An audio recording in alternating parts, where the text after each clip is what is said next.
Ефтините кинески производи кои го преплавија македонскиот пазар ги доведе до рап на опстанок малите бизниси и занаети. Постои опасност од целосно изумирање на кондураџискиот и шивачкиот занает. Собствениците се жалат дека имаат дури за 50 до 70% помалку работа, а некои дури биле принудени да стават и клуч на врата. Кинеската роба, кинеските кондури го направи своето. Не остаде со 50% помалку работа, него да речеме при 10-15 години. Што тога не беше ни дефицитарен, ни занет во изумирање. Најпрво почна да изумираат оние мали микропредпријатија кои се занимава со производство на обувки. Кинеската роба го стори своето, ги затвори сите таквите ради конкурентност.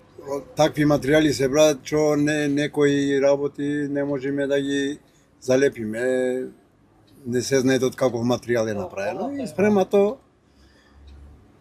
ефтина роба, народот трчат на ефтино да купит и не сака да поправат и кој ќе видиш работата ни се намалува. Сметаат дека и нискиот животен стандард си го прави своето.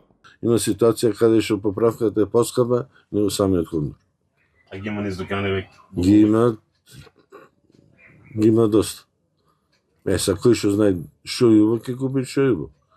Сиромаштијата си го прави своето, некој да сака да купи дубо, не може да купи дубо, ќе купи ефтино, а не знам нешто досега да било ефтино, а да било убаво.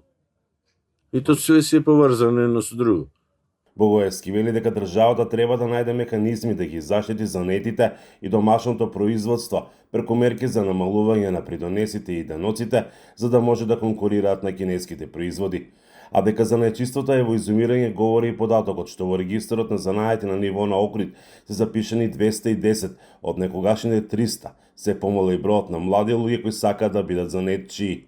Младите не сакаат занаетот и јас по моје мислење дека не ќе може да опстанат со овој занает и никој не сака да учи. Ова е предумира, никој не е дојден да праша дали можам да вземам за да учи занает, никој не сака. Од младите, нажалост, никој.